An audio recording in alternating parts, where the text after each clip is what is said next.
وقد شاء في هذه الأيام يعني رفض ما عند العلماء بالمقولة المبطلة التي ظاهرها الحق وباطنها الباطل والشر. لا أقلد، تجد جاهلا لا يفهم شيئا من دين الله وهو بأشد الناس حاجة إلى تقليد العلماء فضلا عن اتباعهم. هناك تقليد وهناك اتباع. هناك إنسان غبي يحتاج إلى التقليد، والتقليد ضرورة من ضروراته، فعليه أن يقلد العلماء.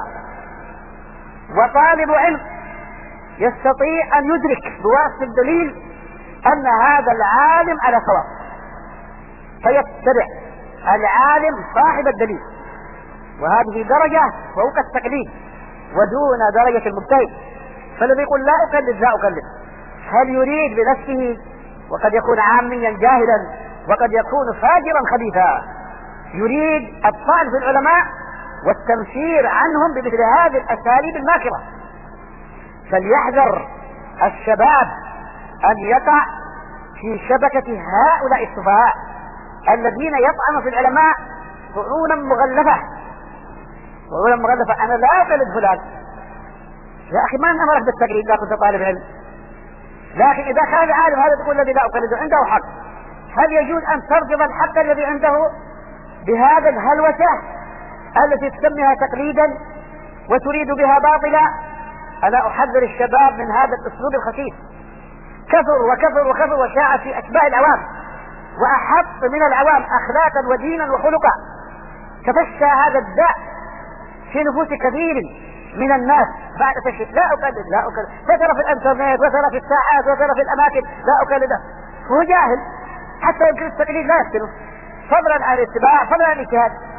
فنصح الشباب أن يتأدبوا وأن يتواضعوا وأن يحترموا العلماء وأن يخفوا هذه اللهجة السيئة التي يرددونها كما كان الخوارج يرددون لا حكم إلا لله. فيقول علي كلمة حق أريد بها باطل، وإني لأقسم بالله على حسب تتبعي أن هؤلاء يريدون بها باطلا ويريد أن ينفض الشباب عن العلماء. فقاتل الله أهل الكيد والمكر وصرف الله كيدهم ومكرهم عن هذه الأمة وعن هذا الدين. فلا يخرج الشباب من دوامة إلا ويقعون في دوامة أخرى، ولا يخرجون من حفرة إلا وقعوا، لأن أهل الشرور وأهل الفتن في الخفاء ومن وراء الكواليس كما يقال يديرون الدمن ويحركونها لمواجهة المنهج السلفي. فالإخوان المسلمون والقطبيون من أين يتلقفوا هذه الأفكار في هذه البلاد؟ وفكرة جهيمان وفكرة عبد الرحمن عبد الخالق وفكرة الحداد وفكرة المغراوي والفكرة الآن التي نعيشها متى جاءت؟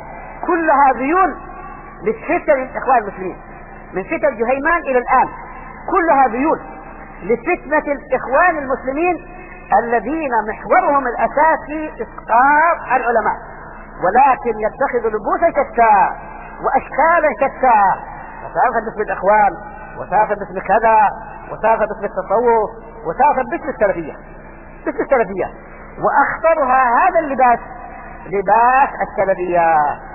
عجزوا عن مواجهة المنهج السلفي باسم التبليغ وباسم الإخوان وبشعار أخرى، عجزوا فلبسوا لنا هذه الدمى باسم السلفية، ثم يأتي يتحدى العلماء. الحداد ما عرف العلماء ولا جالسهم ولا أخذ عنهم ويبغضهم ويحقد عليهم شدة.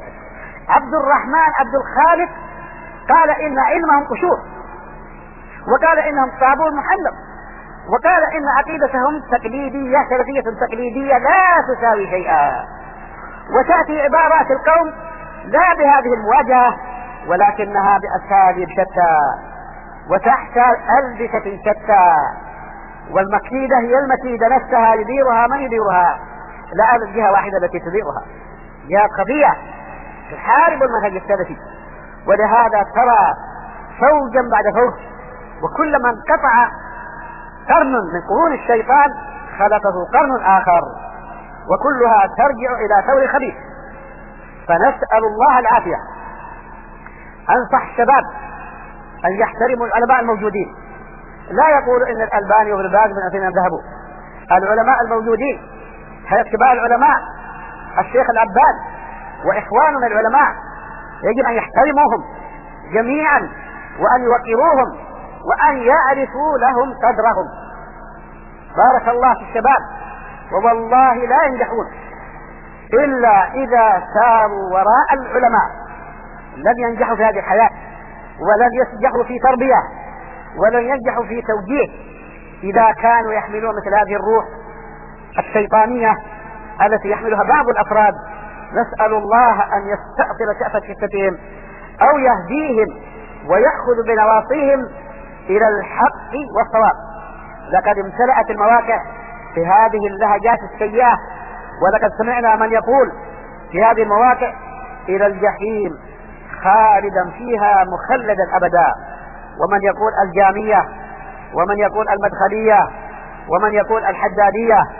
كل هذه الألقاب كلها يعني القصد منها تشويه المنهج السلفي وأهله وتمثيل الناس منه، وكلهم يدعون الاجتهاد وهم مساكين والله لا يعرفون الإسلام حق المعرفة، لا عقائده ولا شرائعه.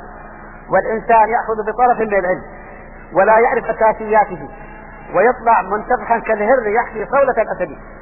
عالم يطول على العلماء ويستنكفهم، وتصدر الفتاوى من عشرات العلماء فيسقطونهم. عندنا عرور قال عن العلماء وعمن أفتوا ضده لو كانوا بالآلاف هذا وضعتهم تحت قدمية.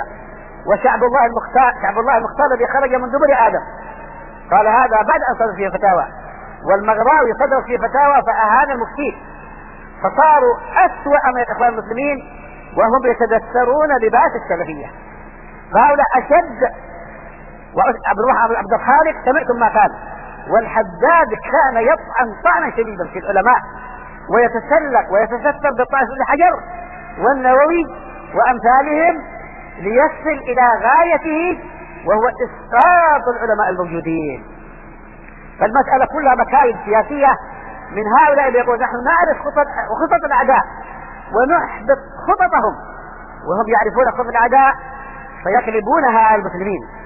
تلك الخطط اللي يتعلمونها من البعثيين والشيوعيين والعلمانيين ويبدأون أنهم يكون بها خطة الأعداء ويحبطونها، ما عرفنا أنهم أخبطوا معشار خطة من الخطط التي في الأعداء، ولكنهم يخططون وينفذون خططهم في بلاد المسلمين في المساكين الذين لا يدركون خطط هؤلاء ولا مكايدهم، وإن مكايدهم يحتاج إلى ذكاء. فيا أيها الطلاب كونوا أذكياء وتستعملوا مع هؤلاء. لست بالخب ولا الخب يخدعني. أنا استطرقت في هذه المواضيع الآن لأنها بنات الساعة وفتن الساعة، ولا بد من التعريج عليها والتحذير منها، لأنا أتكلم عن العلماء.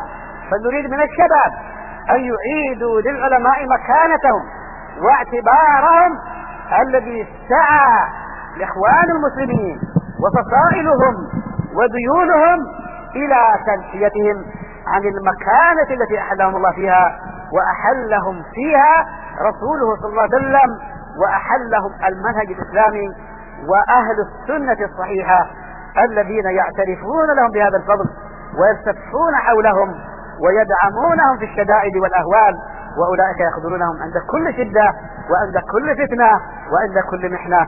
نسأل الله أن يوفق الشباب باحترام العلم الصحيح والعلماء علماء أهل السنة والجماعة، وأن يرزقهم البصيرة في الوقوف الصحيح في مواجهة هذه الفتن. إن ربنا سميع الدعاء، وصلى الله على نبينا محمد وعلى آله وصحبه وسلم، والسلام عليكم ورحمة الله وبركاته. مع تحيات إخوانكم في مؤسسة دار ابن رجب للإنتاج الإعلامي والتوزيع بالمدينة النبوية. هاتف رقم 8378